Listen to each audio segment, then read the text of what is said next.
મતદાનના દિવસે રાજ્યમાં ભીષણ ગરમી પડશે। હવામાન નિષ્ણાંત અંબાલાલ પટેલની આગાહી છે।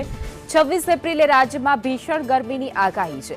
ગરમીનો પારો 42 ડિગ્રીને પાર જશે। ઉત્તર ગુજરાત, પૂર્વ ગુજરાતમાં 42 ડિગ્રી તાપમાન રહેશે। સૌરાષ્ટ્ર, કચ્છ, દક્ષિણ ગુજરાતમાં ભીષણ ગરમી પડશે। તો મતદાન ટાણે જ રાજકીય કુદરતી ગરમીનો સંગમ જોવા મળશે। અંબાલાલ પટેલની આગાહી મુજબ 26 એપ્રિલના રોજ ગરમી જે છે તે વધુ પડવાની આગાહી વ્યક્ત કરવામાં આવી છે।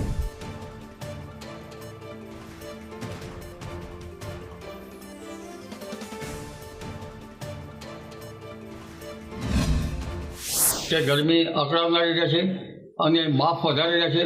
એટલે ગરમી 41-42 ડિગ્રી સેલ્સિયસ હોવા છતાં ઘણા ભાગમાં ગરમીની ફિલિંગ લગભગ 43 ડિગ્રી સેલ્સિયસ જેવું જણાશે।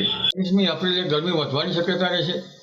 મધ્ય ગુજરાતના ભાગમાં મહત્તમ ઓછું તાપમાન 42 ડિગ્રી સેલ્સિયસની આસપાસ રહેવાની શક્યતા રહેશે અને ઉત્તર ગુજરાતના ભાગમાં પણ મહત્તમ ઓછું તાપમાન 42 ડિગ્રી સેલ્સિયસ આસપાસ રહેવાની શક્યતા રહેશે। પૂર્વ ગુજરાતના ભાગોમાં પણ મહત્તમ ઓછું તાપમાન 41-42 ડિગ્રી સેલ્સિયસ આસપાસ રહેવાની શક્યતા રહેશે। કચ્છના ભાગમાં મહત્તમ ઓછું તાપમાન 40 ડિગ્રી સેલ્સિયસ ક્યાંક તેથી વધઘટ થઈ શકે છે। ઉત્તર સૌરાષ્ટ્રના ભાગમાં મહત્તમ ઓછું તાપમાન 41-42 ડિગ્રી સેલ્સિયસ આસપાસ રહેવાની શક્યતા રહેશે। સૌરાષ્ટ્રના ભાગમાં મહત્તમ ઓછું તાપમાન 37-38 લઈને 42 ડિગ્રી સેલ્સિયસ જેવું ભિન્ન ભાગોમાં રહેવાની શક્યતા રહેશે। દક્ષિણ ગુજરાતના ભાગોમાં 38 થી 40 ડિગ્રી સેલ્સિયસ જેટલું મહત્તમ ઓછું તાપમાન રહેવાની શક્યતા રહેશે।